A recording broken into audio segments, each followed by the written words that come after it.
Heroes who never quit. The battery that never quits. Energizer. Keep going.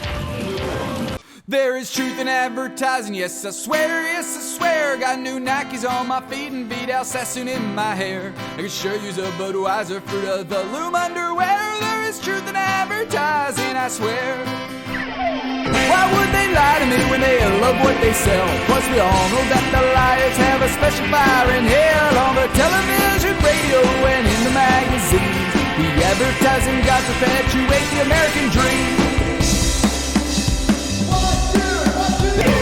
Advertising, let it be, let it be.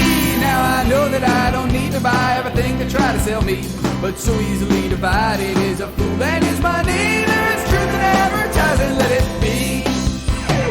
Why would they lie to me when they love what they sell? Plus we all know that the liars got a special fire in hell. On the television, radio, and in the magazines, the advertising gods perpetuate American dream.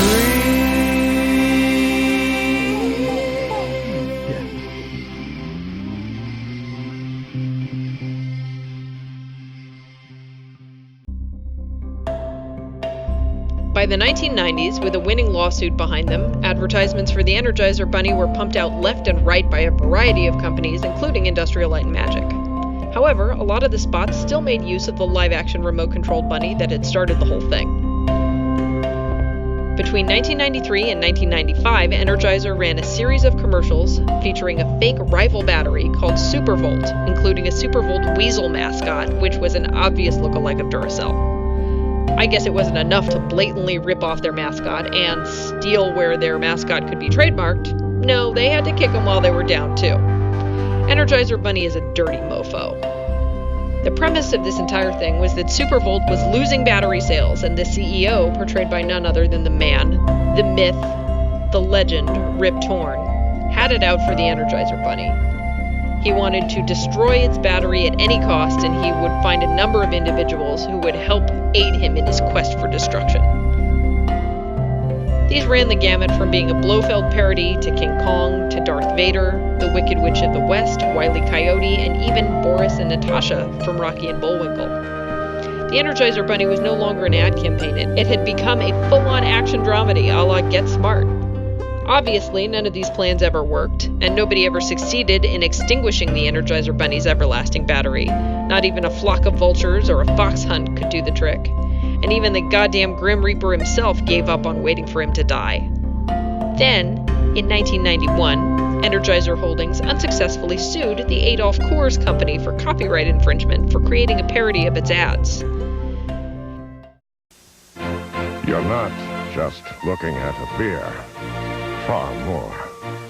The ultimate refinement of the brewmeister's art. The finest grains, the choicest hops. Coors Light, the official beer of the 90s, is the fastest growing premium light beer in America. It keeps growing and growing and growing.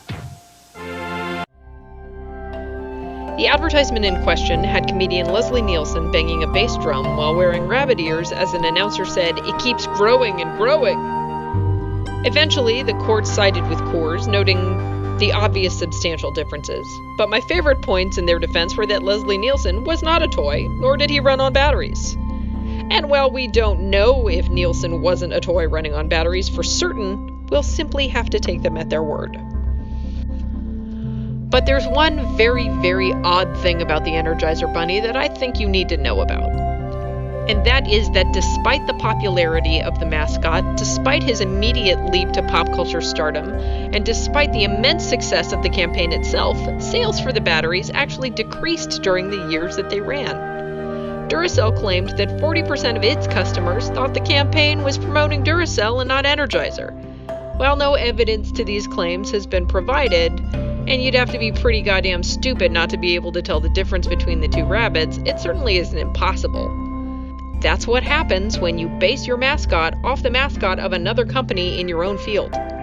Speculation had it that TV viewers still associated pink rabbits with Duracell, and thus the Energizer ads were basically boosting their competitors' sales rather than their own. But he's left a legacy. As in North America, the term Energizer Bunny has entered into the vernacular as simply being anything that continues endlessly or a person with immense stamina. Even several U.S. presidential candidates have compared themselves to the bunny, which is an odd thing to compare oneself to, but, who am I to judge? Then, in February 2016, Energizer took Duracell to court for a second time, claiming they were infringing on the contract violation and were using a pink bunny in their advertising in the United States. Duracell replied that the cases Energizer were citing were coming from overseas distributors importing packages from abroad, and that Duracell did not have the specific power to stop them from doing so. Eventually, most of Energizer's claims were thrown out.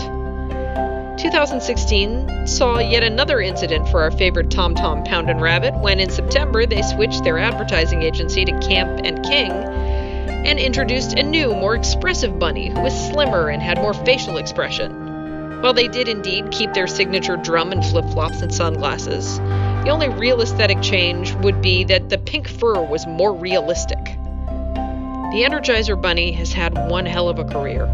A mascot created based on a similar mascot for a company in the same field, who then goes on to sue said company and take away their trademarks, sue companies using ads that parody them, which I find deliciously ironic myself, and then on top of all of that, doesn't even really help sustain the company sales of the product it's supposed to be promoting, instead boosting the sales of their own competitors.